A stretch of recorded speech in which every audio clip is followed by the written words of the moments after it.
I mean, AI is just a super big boon for SMBs because, I mean, they would have loved to run video ads, commercials, but they didn't have the resources, they didn't have the know-how. Now, if I'm an SMB on Amazon, uh, I have the Amazon product ID and I have a one sentence prompt, and that's all Amazon ads needs to come up with a commercial. And it's great quality. I mean, but it's quite stunning. So it opens up a whole new universe of marketers and advertisers um, to be had.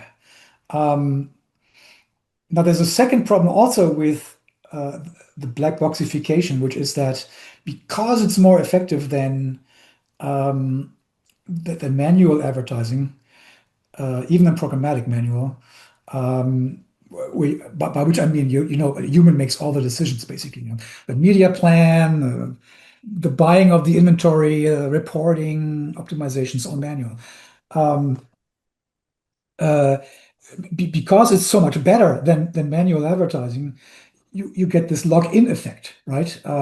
So you're sticking with, let's stick with the Amazon example. Amazon works great for you, but you're locked in, and over time, Amazon may choose to make the arrangement just a little bit worse, right? Make it a little more expensive, make it a little more onerous, and then you have a really hard time to switch platforms. You are listening to Power Marketing with Kevin Lee. Kevin and his agency Did It have helped thousands of businesses win through superior marketing, as have his books, articles, speaking engagements, and the e-Marketing Association Power Marketing podcasts. Here's Kevin. Hi, I'm Kevin Lee with the E-Marketing Association. I also run an agency, Did It, own a brand, and do a bunch of other things under my incubator, as well as run a couple of nonprofits. Marketing is at the core of everything that I do, pretty much. So super excited to be chatting with Karsten Weide, who is I guess you'd say an ad tech influencer, but consults with a bunch of different companies within the advertising ecosystem. So let's start, Karsten, with the Possible conference and your recap there, and we'll take the conversation from there. Yeah, so Possible was a great conference. I love the conference because everybody's in one place. So it's great for meetings, but it's also great content. Um, and there was really only one subject matter that happened at the conference, which was AI, and specifically agentic AI in advertising and agentic AI in commerce. And so that was one big subject matter that was recurring over and over again. And and then, of course, the Trade Desk's CEO, Jeff Green's interview at the conference, given the news about discord between the Trade Desk and Publicis at least, but also a couple of other agencies. So on the AI meets ad tech intersection, you know, ad tech, the sort of SPO, supply path optimization issues with ad tech and how many hops it takes for ads to get served and such had already put in some folks' mind the fact that it's probably not the greenest plumbing. But of course, if you layer AI onto any technology stack, typically it has to think harder and longer about how to put the right ad in front of the right person, perhaps even dynamically creating the ad with AI. So do you feel like those two things are sort of not in congruence with each other? This idea that you can, run better advertising via AI and simultaneously sort of think green? Well, so it's true that AI, is not very green, obviously. So there's a lot of data centers that need a lot of electricity. But on the other hand, AI makes the supply chain more efficient. And therefore, it cuts back on resources needed to manage the supply chain. So on balance, I think it's probably using less energy than more. And of course, it leads to uh, primarily efficiency gains. So in other words, you can be more productive with the same number of employees. But of course, it also improves the effectiveness of advertising campaigns themselves, right? Because it's smarter than human inventory pickers, if you want to call them that. Um, so yeah, so there, I think it's basically on balance an upside, not a downside. So as you start to think about, the nirvana of hyper targeting and programmatic is to put the right ad in front of the right person at the right time with the right message, right? And so there's a few components there, and targeting is a big chunk of that, and certainly AI and targeting are already sort of showing that perhaps AI enhanced targeting can improve getting the right person at the right time. And then you've got the AI side of creative, which includes the potentially dynamic creative optimization or hyper segmentation, where like the numbers of ads that are created is more than they might have using a more manual process. So where do you think the net is there with the greatest gain with AI? Do you think it's the hyper personalization and hyper customization of the ad, or is it the additional layers of efficiency on targeting that come from AI? So actually, maybe surprisingly, but the main upside of using AI or agentic AI, it's kind of like the next iteration from machine learning. Um, the major savings is in the workflow. So that's like, and there you have huge productivity gains, right? Um, I've seen numbers anywhere from 50% to 10x. So where people are like, oh, I used to have 200 salespeople, now I have 50. That sort of thing, right? So that's of course huge savings to the bottom line. And then there's efficiency gains in terms of the effectiveness of the advertising campaign, which means, as you said, choosing the right inventory at the right price, um, and targeting the right audience. And there the efficiency gains are much smaller. It's like at this early point in the game, it's probably could be like 15% or something like that. It's relatively small. And the reason why it's relatively small is because uh, so AI has been around for a long time in advertising, at least since 2012, if not longer. Um, so so whatever efficiency gains you could get through machine learning and a clever, experienced AdOps team, that's already been realized in the past. And that's why the efficiency gains now, in terms of campaign effectiveness, are relatively small. Even though I would also expect these gains to increase over time as the agents become just smarter and smarter and smarter.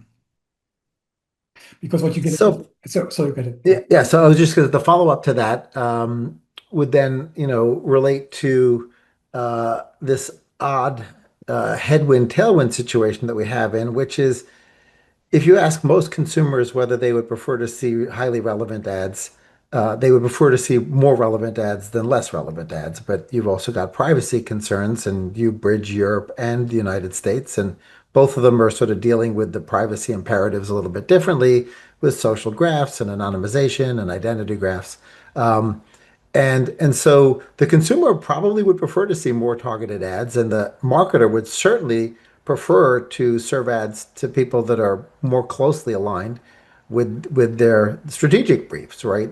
And yet there's an imperative to preserve privacy, and this simultaneous track sort of going on with sort of how to do that with industry standards around privacy and the way in which custom audiences are used. So where do you think that net like results, right, from consumers sort of sort of Yeah. accepting a moderate amount of sort of anonymization in exchange for personalization so that they can get relevancy?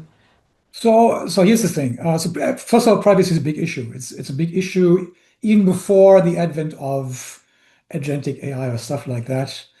Um, but the sad truth is that people hate advertising, but they hate paying for stuff even more.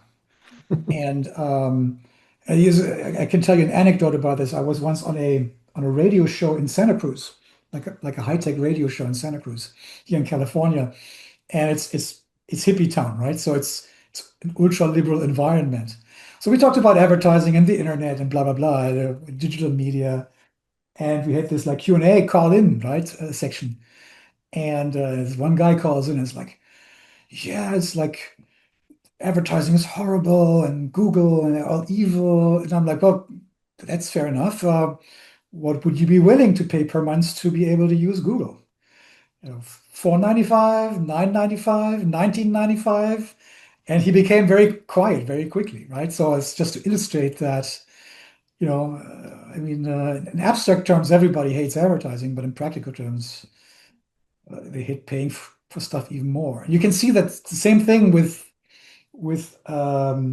streaming video, where all the big streamers introduced ad-supported, ad-funded tiers, and people love it, right? A lot of people sign up for it. Uh, I think at this point, it's a majority of people sign up for the ad-supported tiers rather than the fully paid premium tiers where you don't see any ads, right? So that's kind of the general situation, the general lay of the land. Now, with AI advertising, by which I mean advertising on AI products like chatbots, for instance, right? Or in search overviews, that's a different story or potentially a different story, because there, um, you're giving away all the most private information about you that you would usually share with nobody, right? And but you give it all away freely to the chatbot, and the chatbot therefore knows very precisely, probably even more precisely than for search, what you're interested in, which would make for much more effective direct response advertising. And and I think that at this point it's completely unclear how that's going to play out. The dynamic between somebody like, let's say, ChatGPT or OpenAI on the one hand, and consumers on the other hand, right? So that's still completely up in the air. It's so early. We don't really know how that's going to play out. My suspicion would be after a few bumps on the road, it's going to settle down. People are going to be like, I guess I have to give away something to receive something, right? So the infamous or famous value exchange, if you want. Yeah, well, certainly, that quid pro quo of consuming advertising in exchange for something valuable, perhaps is nowhere best exemplified than Super Bowl advertising, right? Where the advertisers fight for an opportunity to be in that particular use case, right, for content consumption, because it's one of the few live content consumption opportunities, and it's a highly emotional location. You don't get a whole lot of targeting, at least not if you're buying on the network that does the broadcast necessarily. And you could maybe maybe there's some CTV spots that are still left available to be hyper targeted, even on that whatever network is broadcasting it. But it's a fascinating example of that quid pro quo, because I don't think I don't know what people would be willing to pay for an ad-free Super Bowl, and it's almost imbued into the culture in that there's going to be ads on the Super Bowl. Well, Super Bowl ads, if you wanted to go without, it would be hundreds of dollars, I would assume, to buy yourself out of that, right? But you mentioned also regulation. It's the old America-Europe dynamic, right? Where America does too little, Europe does too much. And I'm saying that as somebody who's originally German, right? So, and I used to be a big fan of the European project. But when I look at what they do in terms of regulation, it's just absolutely nuts. It's so onerous and so overbearing, you can hardly breathe anymore. It's just suffocating everything. And it's no surprise then when you look at the statistics in terms of startups, economic activity in terms of having new companies grow up into the economy, right? If you compare it to the activity in terms of IPO in America, I mean, it's just scarily small. It's no wonder the European economy is in crisis. It's just overregulated to a point where it just suffocates everything. And I mean, there have been some noises out of Europe now. They're gonna defang GDPR to some extent, some of the other regulation. Um, but yeah, well, I believe it when I see it. America has the opposite problem, right? It's like it's a free for all. And from somebody who grew up in Europe, it's it's hard to even fathom how this can happen, stuff like that, right?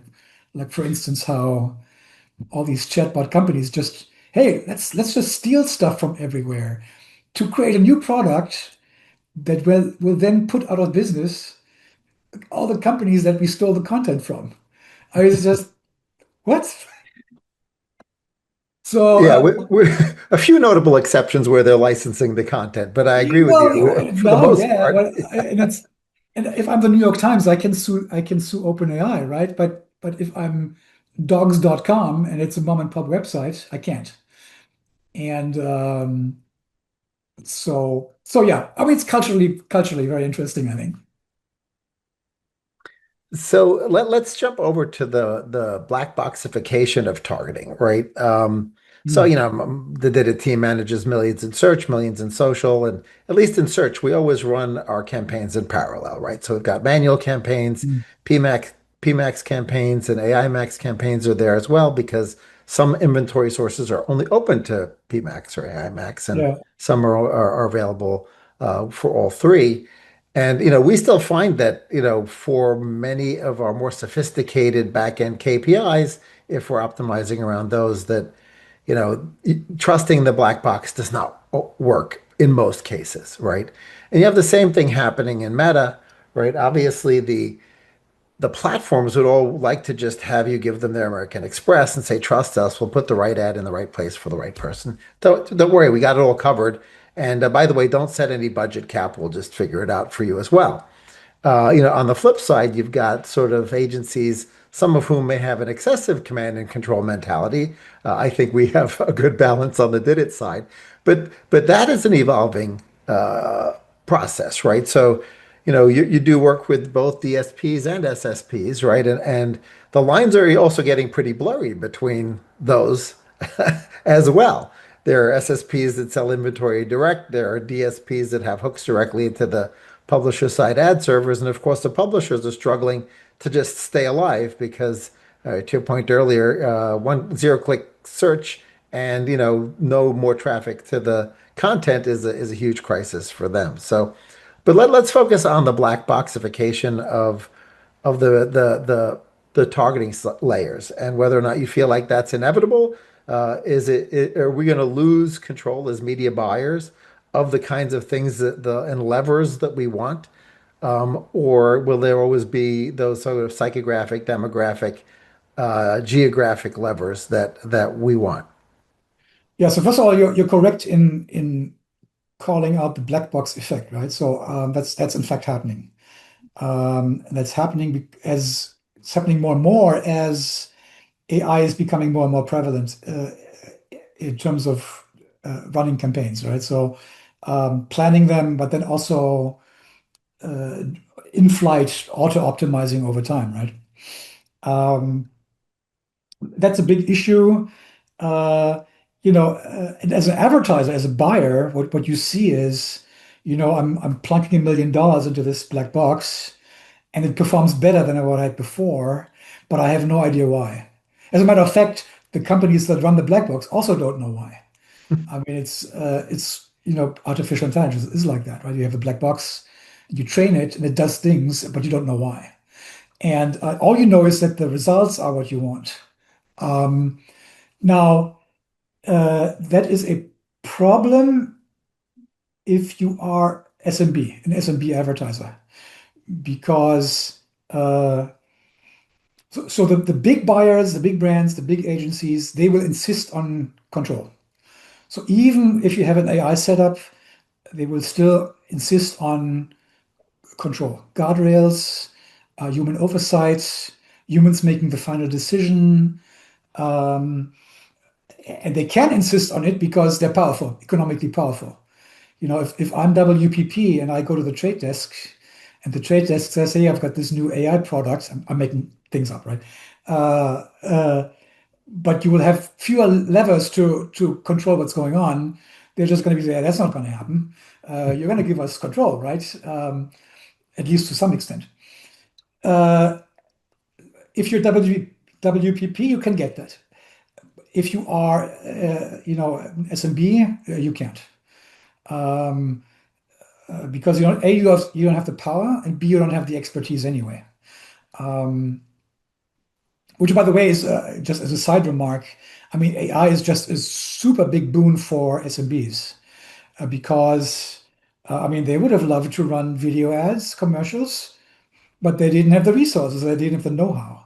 Now, if I'm an SMB on Amazon, uh, I have the Amazon product ID, and I have a one sentence prompt, and that's all Amazon ads needs to come up with a commercial, and it's great quality. I mean, but it's quite stunning.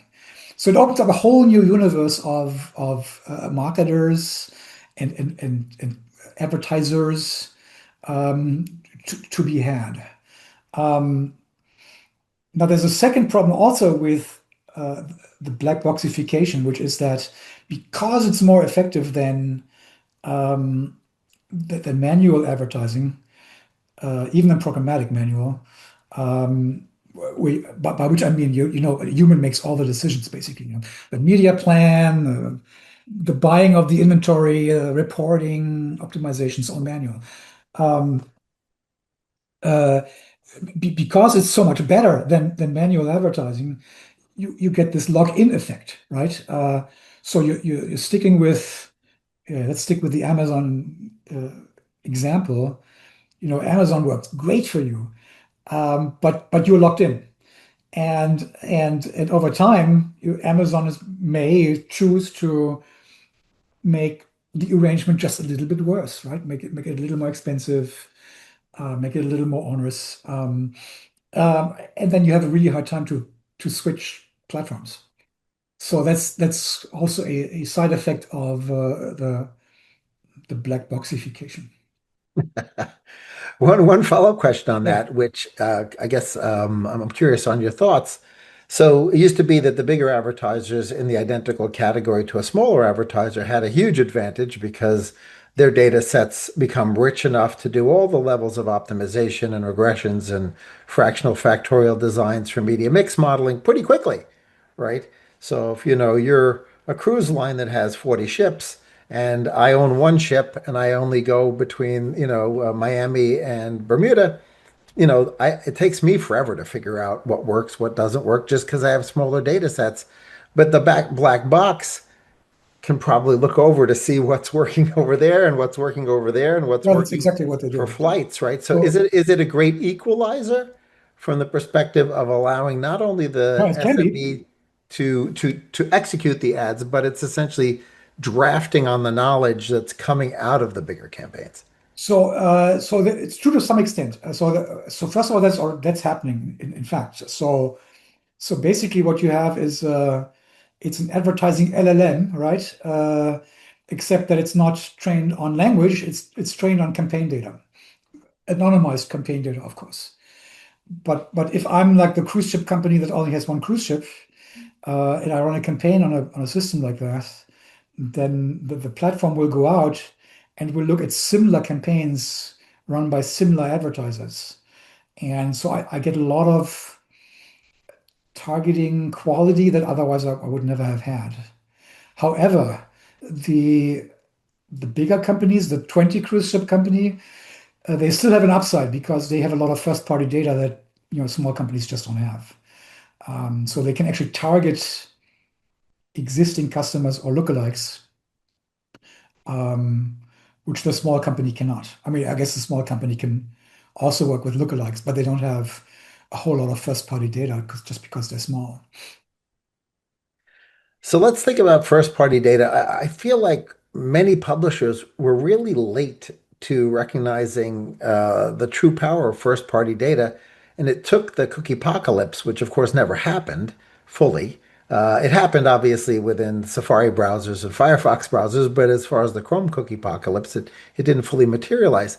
Now it's become such a huge yield improver for these publishers, but it took them a while to really, those that were not firewalled, premium publishers, they weren't always asking for those email addresses, despite the fact that they had clear audience development benefit for repeat visitation, and they have yield enhancement benefits within the programmatic stack. Do you feel that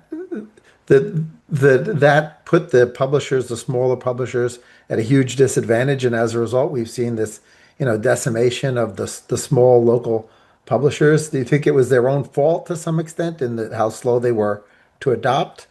Yeah, I think there's some of that effect, but I think they are more affected by another aspect of AI, which is AI search, right? So, uh, so not every publisher gets all their traffic from search, but to the extent that you get a lot of your traffic from search, then you're really screwed. You really are. I mean, I've seen numbers like Ziff Davis, for instance, yeah, 90% traffic reduction. I mean, it destroys the business, right? And I think that's much more of a danger for publishers who now have to figure out, well, how can I get registered users who actually return to me again and again and again, rather than have the walk-in customer via search, right? Yeah. Um, and some of them are in a solid position, like the New York Times or stuff like that. Um, but again, if you're dogs.com, that it's going to be tough. And so, and not all the traffic, again, not all the traffic is search.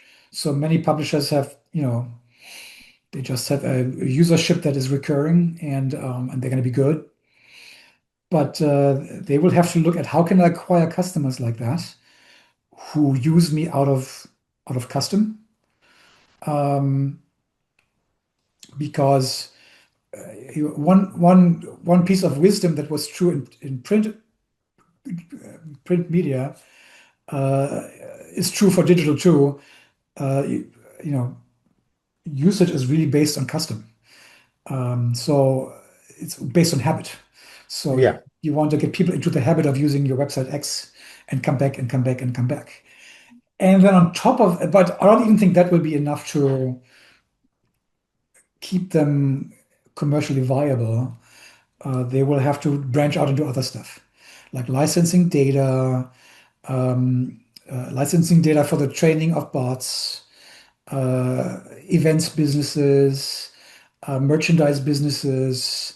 Um, yeah, it will be a really hard time of transition for any mid-size or small publisher, I think.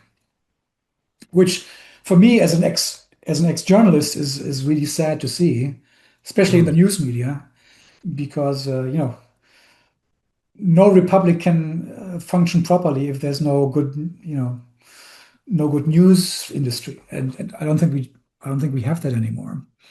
Um, so apart from partisan issues, but even there's just not there's just not the business model there anymore that used to finance a good journalism. Yeah, that's a huge problem. Yeah, for sure. Well, let's finish up with like an open-ended question. What else do you think the two sides of the ecosystem should be thinking about this year that they're not thinking about, either on the marketer side or the publisher side? It could be the ad tech side as well. So, what aren't people thinking about that they should be thinking more about? So the next shoe to drop will be agentic commerce, which will have huge implications for publishers and advertisers and vendors also. Because what's going to happen is, so first of all, there's no reason at this point, technologically speaking, why if I want to buy a pair of Brooks sneakers, uh, why I would go out on the web and search for the best deal on Brooks sneakers in size 10 that are red and that can be there by tomorrow and have free returns. And it must be under $120. And an agent can do that for me. Why would I spend an hour on the internet doing that? And so that I think there's a lot of skeptics about this happening, but I think it's to me it's glaringly obvious that this is going to happen eventually.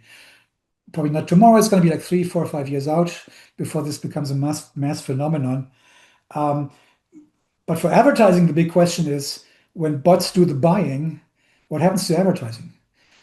So first of all the direct response advertising, which is search, it's search overviews, it is chatbot advertising, and it's retail media advertising.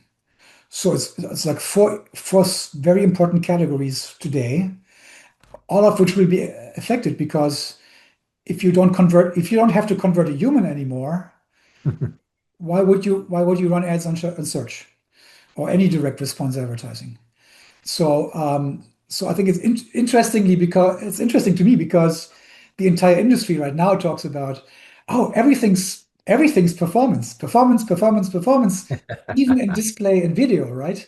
And and and counterintuitively, this is going to be a renaissance of display and video advertising, brand advertising, because the chat the shopping bots need to be basically programmed with your preferences, right?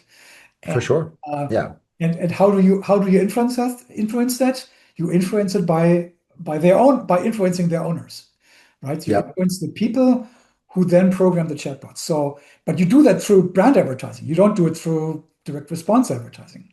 So that's one. But then also you're going to have a whole new category of advertising, which I always call botvertising, where you send marketing messages to bots while they're out there looking for your size 10 sneakers.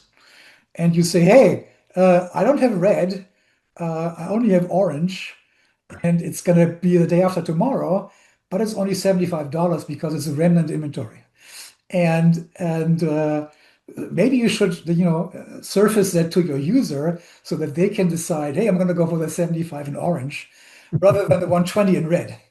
And so I think there's potential there. At this point, it's very unclear how this is going to look in practice because the shopping bots are not really there yet. Hmm. There's Rufus on Amazon, fine.